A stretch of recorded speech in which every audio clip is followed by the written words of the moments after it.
Guys पिछले 2 हफ्ते से मेरी पूरी इंस्टा की फीड भर चुकी है इस बात से कि भाई स्मार्टफोन के प्राइसेस बढ़ने वाले हैं and the best time to buy your smartphone is now, क्योंकि 2026 स्टार्ट होते ही प्राइसेस बहुत ज्यादा शूट अप होने वाले हैं in various categories, not just smartphones. 26 में तो दुनिया खत्म है। बट एक्चुअली में पूरा सीन क्या है, पूरी सच्चाई क्या है इस पूरे सिनेरियो के बारे में एंड कंपनीज यहाँ पे क्यों हेल्पलेस हैं, ये आज डिस्कवर करेंगे इस वीडियो में। सो देखो, प्राइसेस बढ़ने के ना 2 मेजर रीजंस हैं। पहला चिपसेट्स एंड दूसरा रैम। एंड आप में से ऑलमोस्ट सबको ही पता होगा कि चिपसेट्स बनाने वाली ये मेजर कुछ कंपनीज हैं। मैं यहाँ पे लिस्ट कर दे रहा हूँ। पहली क्वालकॉम जो अपनी स्नैपड्रैगन सीरीज के सारे चिपसेट्स बनाती है। दूसरी मीडियाटेक जो सारे डायमेंसिटी वाले नेमिंग के चिपसेट्स बना रहे हैं। थर्ड पे है एप्पल जो अपनी सारी ए सीरीज बनाते हैं, A14, A15, A16। सैमसंग यहाँ पे बनाता है अपनी Exynos chips and finally Unisoc नाम की कंपनी है, वो भी अपनी ही सीरीज के अंदर सारे चिपसेट्स बनाते हैं। सो बेसिकली ये मेजर वो कंपनीज हैं जो चिपसेट्स की मैन्युफैक्चरिंग कंपनीज हैं। तो ये सारी जो चिपसेट कंपनीज है ना, ये अपना माल बना तो रहे हैं, मतलब चिपसेट भी बन रही है, रैम भी बन रही है, लेकिन ये फोन मैन्युफैक्चरर्स को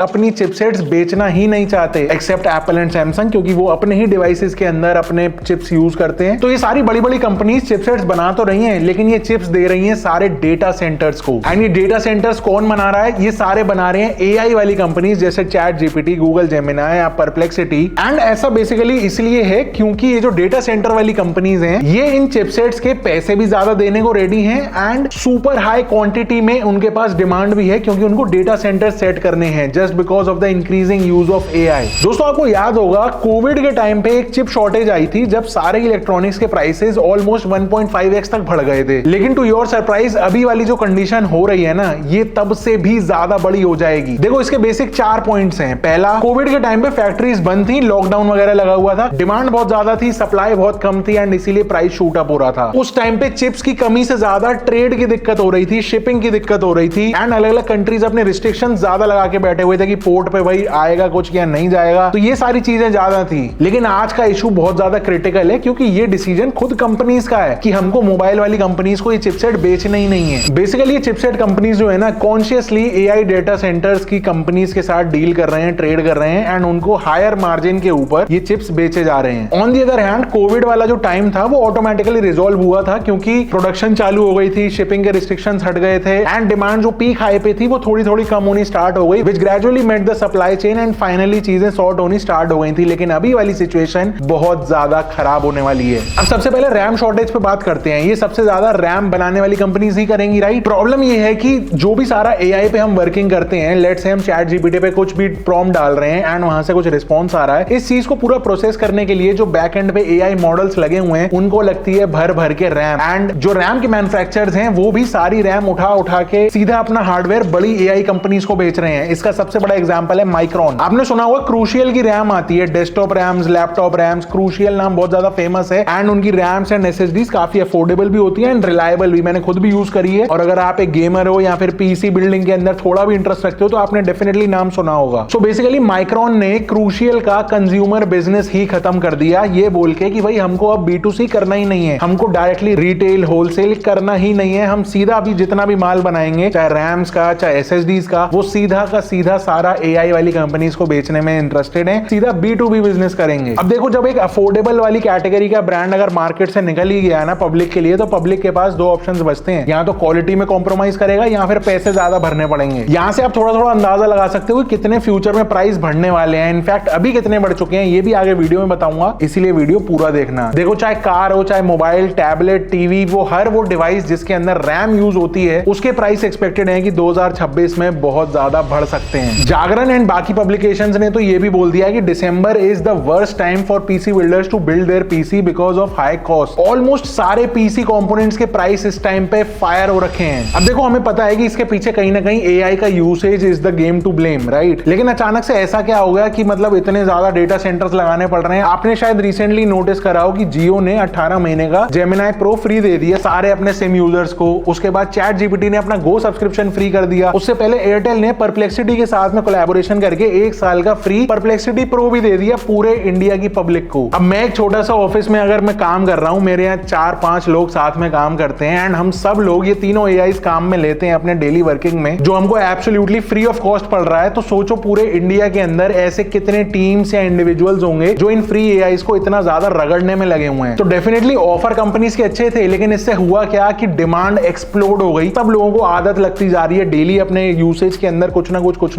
वर्किंग कर रहे हैं। कभी कोई नया इमेज का मॉडल आ रहा है, कभी कुछ आ रहा है, कभी कुछ आ रहा है, सब लोग ट्रायल करते हैं, अपने डेली यूज के अंदर लेते हैं। एंड ये सब चीजें जब पाइल हो के डिमांड शूट अप करती है, तो उन एआई के डेटा सेंटर्स को चाहिए बहुत सारी रैम, बहुत सारी स्टोरेज एंड बहुत सारा एलएलएम्स के लिए डेटा ट्रेनिंग जो बैकएंड पे चल रही है। क्योंकि फ्री यूसेज का मतलब सिंपल था, जो सर्वर्स थे वो ओवरलोडेड थे एंड डिमांड मल्टीप्लाई होती गई। अब जिस हिसाब से एक्सपेक्टेशन चल रही है कि भाई एआई अगले 5 साल के अंदर यहां पहुंच जाएगा, इतना मल्टीप्लाई हो जाएगा, उसको हैंडल करने के लिए, तब की डिमांड हैंडल करने के लिए नए डेटा सेंटर्स बनाए जा रहे हैं। आपको एक फैक्ट बता दूं, एक डेटा सेंटर बनने के लिए कम से कम 2 से 3 साल लग जाते हैं। तो इसका मतलब कंक्लूजन सिंपल है, हम जितना ज्यादा एआई यूज करेंगे उतना ज्यादा हम ही को रैम्स और एसएसडीज कम मिलेंगी अपने बाकी डिवाइसेस के लिए, which indirectly will inflate the prices to buy new products for us. And phone models की बात करें तो भाई काफी ब्रांड्स तो ऐसे हैं जिन्होंने ऑलरेडी अपने पुराने फोन्स के ऊपर पैसे बढ़ा दिए हैं। यहाँ पे iQOO Neo 10, Oppo Reno 14, Vivo X100 Pro, ये वो मॉडल्स हैं जिनके प्राइसेस ऑलरेडी कंपनी बढ़ा चुकी है। इवन अगर पीसी या फिर लैपटॉप रैम्स की बात करोगे तो आपको बहुत सारे ब्रांड्स के ऐसे यहाँ पे स्क्रीनशॉट्स लगा दे रहा हूँ, जहां पे आपको बिफोर एंड आफ्टर अभी के करंट प्राइसेस देखने को मिल जाएंगे, कितने ज्यादा प्राइस ऑलरेडी बढ़ चुके हैं। तो अब प्राइसेस अगर कम करने हैं तो क्या सिस्टम भैया बैठेगा, कैसे वापस से प्राइसिंग चीजें नीचे आएंगी? तो देखो वो किसी के हाथ में तो है नहीं, बट इवेंचुअल गेम ये है कि जब और ज्यादा मैन्युफैक्चरिंग प्लांट्स लगेंगे, इस बढ़ती हुई डिमांड को मीट करने के लिए सप्लाई आएगी मार्केट में, तभी जो है थोड़े से प्राइसेस वापस बैक टू नॉर्मल आ सकते हैं। एंड 2026 के लिए ये मान के चलना कि कोई भी नया फोन अगर आएगा, लॉन्च होगा, तो अगर वो 25 पे लॉन्च होने वाला होगा तो वो 30 पर ही होगा। कोई 50 पे लॉन्च होने वाला होगा तो वो 57 से 60 के आसपास ही होगा। 15 से 20% का यहाँ पे इंक्रीमेंट देखने को मिलने ही मिलने वाला है। इसीलिए अगर आप कोई भी ऐसा इलेक्ट्रॉनिक प्लान कर रहे हो कि मैं आगे लूंगा, थोड़े रेट सस्ते हो जाएं, कम हो जाएं, तो रेट तो कम नहीं होने वाले, लेकिन अगर अभी आपको कोई अच्छी डील मिल जाती है तो डेफिनेटली आप उसको अभी ग्रैब कर लेना। तो यहाँ पे ना मैंने कुछ फोन्स की लिस्ट बनाई है। अगर आपको 15 से 20 हजार के अंदर के कुछ फोन्स देखने हो तो आप Realme P4 देख सकते हो, Moto H60 Fusion and Nothing का फोन 3 है। अगर 20 हजार के आसपास का फोन देख रहे हो, Realme P4 जिस प्राइस पॉइंट पे है, इसमें यहाँ पे बेस्ट डिस्प्ले मिलता है, 144 हर्ट्ज का HDR10+ का सपोर्ट है एंड 1600 निट्स की HBM, UFS 3.1 है, कैमरास अबव एवरेज एंड सबसे बेटर पॉइंट यहाँ पे 7400 mAh की बैटरी, जो और कोई फोन नहीं दे रहा। इसके बाद अगर Moto H60 Fusion को देखोगे तो यहाँ पे आपको 10 बिट का 120 हर्ट्ज POLED पैनल मिल रहा है एंड 50 मेगापिक्सल का primary camera, 13 megapixel ultra wide, 32 megapixel का फ्रंट कैमरा एंड साथ में एडेड है यहाँ पे military grade protection. And finally Nothing phone 3 है, जो कि ब्लोटवेयर फ्री एग्जैक्टली तो नहीं है, क्योंकि अब 3 एप्स आपको यहाँ पे भी मिलने लगी हैं, लेकिन थोड़ा फ्यूचरिस्टिक UI और ये थोड़ा Nothing वाले फ्लैश लाइट्स वगैरह आपको पसंद है तो डेफिनेटली इसकी तरफ जा सकते हो। 20 से 30 हजार के सेगमेंट में सबसे पहला फोन है यहाँ पे, आप Nord 5 को ट्राई कर सकते हो। फोन इस सेगमेंट में बेस्ट है, 144 हर्ट्ज का स्विफ्ट एमोलेड है, गोरिल्ला ग्लास प्रोटेक्शन मिलती है, स्नैपड्रैगन 8s Gen 3 का प्रोसेसर है, फोटोज अच्छी हैं with 50 megapixel main camera, 8 megapixel का अल्ट्रा वाइड एंड सारा दिन फोन यूज करोगे तो बैटरी भी बड़ी होनी चाहिए, इसलिए यहाँ पे 6600 mAh की बैटरी है विद चार्जर इंक्लूडेड। एक यहाँ पे आप 22,000 रुपए के आसपास में लावा अग्नि 4 देख सकते हो, जो कि मेटल की बॉडी है, एमोलेड डिस्प्ले मिलता है, कैमरास अच्छे हैं। तीनों ही कैमरास के अंदर आपको 4K 60 रिकॉर्डिंग का ऑप्शन मिलता है, बैटरी 5000 mAh की है, लेकिन चार्जर इसमें भी मिलता है। एंड अनलाइक अदर फोन्स, यहाँ पे OnePlus की तरह यहाँ पे बैक ग्लास जो है वो मैट AG ग्लास यूज्ड है। इसके अलावा आप iQOO का Neo 10 एंड Poco का F7 Ultra भी चेकआउट कर सकते हो। गेमर्स के लिए iQOO Neo 10 बेस्ट है, क्योंकि यहाँ पे Snapdragon 8s Gen 4 है, UFS 4.1, LPDDR5X RAM, Q2 का gaming chip and again long gaming sessions के लिए 7000 mAh की बैटरी। ऑलमोस्ट सिमिलर स्पेक्स के साथ Poco F7 Ultra आता है, लेकिन यहाँ पे कैमरा थोड़ा सा वीक है, जो कि शायद बेटर हो सकता था, लेकिन यहाँ पे आपको जो बेटर और ज्यादा मिलता है वो है इसका चार्जर, जो कि है 90 वॉट का एंड गोरिल्ला ग्लास प्रोटेक्शन भी आपको ऑन द स्क्रीन मिलती है। सो मैंने इस वीडियो में कोशिश करी कि जितना ज्यादा डिटेल में आपको चीजें बता पाऊं उतना बताऊं एंड होपफुली आपको इस वीडियो से काफी कुछ आइडिया लग गया होगा कि एक्चुअली में हो क्या रहा है। हमको तो वेबसाइट्स पे ये दिखता है कि भाई पैसे बढ़ गए, यहाँ पे डिस्काउंट्स नहीं लग रहे आजकल, लेकिन एक्चुअली में AI is the main game. तो समझदारी ये है कि अगर कोई आप फ्यूचर प्लान कर रहे हो कि 2-4 महीने बाद चीज खरीदनी है, तो मैं सजेस्ट करूंगा कि अभी अगर प्लान कर सकते हो तो अभी ले लो, क्योंकि अभी जो आपको प्राइस मिल रहा है ये 3-4 महीने के बाद और ज्यादा देखने को मिल सकता है बाय ऑल कॉस्ट, क्योंकि कोई भी नया प्रोडक्शन अब जो हो रहा है वो महंगे प्राइसेस के ऊपर कंपनीज को SSD एंड रैम्स को सोर्स करना पड़ रहा है। कुछ प्रोडक्ट्स पे ऐसा भी हो सकता है कि शायद आपको लगे कि पैसे तो बढ़े नहीं, लेकिन इनडायरेक्टली आप ज्यादा पे कर रहे होगे, क्योंकि यहाँ तो कंपनीज उस पर डिस्काउंट हटा देंगी, कैशबैक हटा देंगी, या फिर कोई वैल्यू एडेड सर्विसेज हैं तो उनको भी हटा सकती हैं। तो अपना डिसीजन जो है बहुत स्मार्ट तरीके से लेना। एंड मैं मिलता हूँ आपसे अगली वीडियो में, तब तक के लिए स्टे सेफ,